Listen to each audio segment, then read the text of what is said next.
आशीर्वाद जरूर माँ बाप का मिलना चाहिए, बड़ों का मिलना चाहिए। जैसे किसी की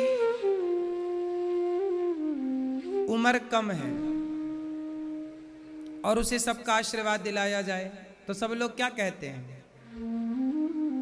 खुश रहो, खूब तुम्हारी लंबी उम्र हो। सब लोग जब लंबी उम्र का आशीर्वाद देंगे तो पता नहीं किसकी वाणी में सरस्वती बैठ जाएं और किसकी वाणी से उसकी उम्र लंबी हो जाए। भले उम्र कम थी, लेकिन यही है आशीर्वाद, दुआएं। मार्कंडेय जी एक ऋषि हुए हैं।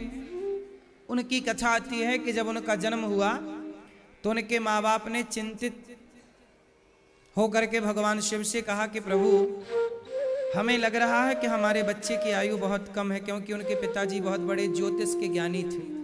बच्चे के हाथ देख के समझ गए कि ये बच्चा 12, 13, 14, अधिक से अधिक 14 वर्ष का। क्या करें? शंकर जी ने कहा एक काम करो, कोई भी आए सबके चरणों में गिराओ, बालक को ले जाओ और साधु संतों के चरणों में गिराओ, संत लोग आशीर्वाद देंगे। ऐसे करते करते वो सबको आशीर्वाद मिलने लगा सबका। एक बार सनकादि आ गए, सनक, सनंदन, सनातन, सनत कुमार। जब 4 ऋषि आए तो चारों ऋषियों को बच्चे ने प्रणाम किया। तो बच्चों ने कहा दीर्घ जीवी भव, बेटा खूब लंबी आयु हो। तो पिता चरणों में गिर पड़े, महाराज हमारे बेटे की आयु तो बड़ी कम है और आपने आशीर्वाद दे दिया है कि लंबी आयु हो। तो संतों ने कहा जब कह ही दिया है तो हमारे वचन की रक्षा तो भगवान करते हैं। संतों के वचन की रक्षा कौन करता है? हाँ, प्रहलाद ने कह दिया कि खंबे में भगवान है। प्रहलाद ने जब वचन कह दिया कि खंबे पर भगवान है तो प्रहलाद के वचन को सत्य करने के लिए भगवान खंबे से निकले कि नहीं? नहीं निकलते तो प्रहलाद की वाणी झूठी हो जाती। इसलिए आयुर्विद्या यशो बलम, प्रणाम करने से क्या बढ़ती है? आयु, विद्या, यश, बल। तो जब बच्चों का जन्मदिन आए तो साधु संतों को आशीर्वाद दिलाया करो, वृद्ध माताओं का आशीर्वाद दिलाया करो। पता नहीं किसकी वाणी में बैठ करके माँ भगवती और उसकी आयु लंबी करें और उसे धन धान्य से परिपूर्ण करें। मैंने बचपन से आज तक क्या कमाया है? मैंने कोई पूंजी और तो कमाई नहीं। मैं बचपन से आज तक सेवा ही करता आया हूँ। मेरा नियम था कि मैं बिना पांव दबाए सोता नहीं था। मेरा ये दास अनिरुद्ध का, मैं अपने गुरुजी के पांव दबाता था। फिर मैं अयोध्या जी गया, संत निवास में बहुत सारे संत रहा करते थे। मैं संतों के पांव दबा के, मेरे पांव दबाने की आदत हो गई। मैं सभी साधु संतों के पांव दबाता था। जब तक पांव नहीं दबाता मैं सोया नहीं करता था।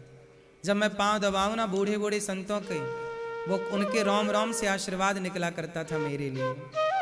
वही आशीर्वाद फलीभूत हुआ है साहब। कोई कितने भी मेहनत कर ले, कितना भी प्रयास कर ले, लेकिन ये सब कुछ आशीर्वाद भगवान की कृपा के बिना, ये दुआओं से मिलता है। मेहनत करने से नहीं मिलता साहब। मेहनत करने से आपको मिल तो रहा है, मेहनत भी दिलाती है पर कितना। लेकिन जब दुआएं देती हैं ना तो आपको भगवान, जब सबकी आप सेवा करते हैं तो देखो भगवान ने सेवा के लिए मुझे यहाँ बिठा रखा है। आज भी मैं माँओं के पांव दबाता हूँ, माएँ रोम रोम से मुझे आशीर्वाद देती हैं।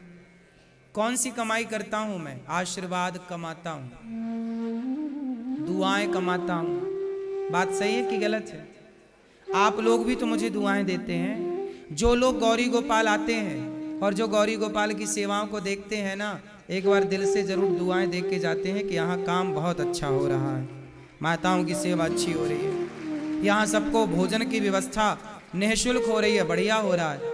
आप भले हमसे ना मिलो, लेकिन भोजन, रसोई में भोजन करके कोई जा रहा है तो इनडायरेक्ट वो दुआएं दे रहा है कि नहीं?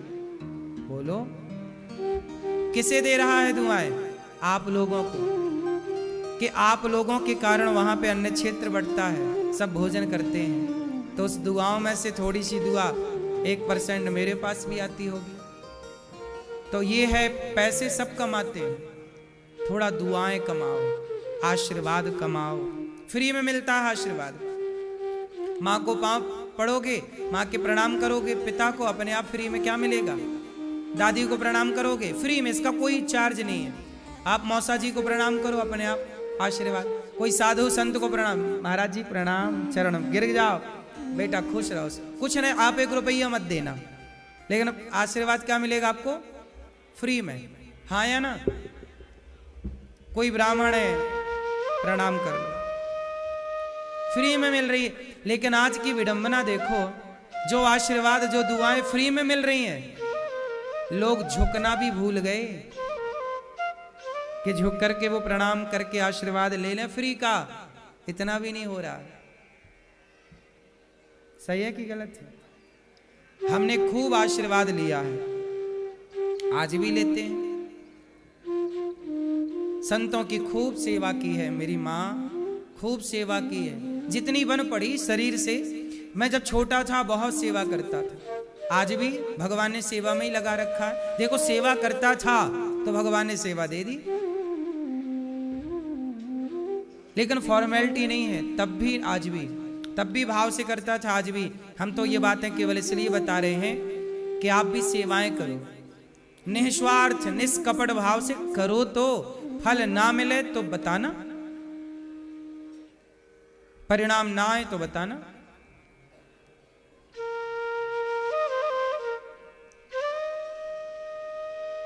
बच्चों का जन्मदिन आए, वृंदावन आओ, वृद्ध माताओं के पास जाओ, उनसे आशीर्वाद लो। अन्य क्षेत्र बंटवाओगे, हजारों संत यहाँ रोज आते हैं, सबको पेट भर भोजन मिलेगा, आपके बच्चों से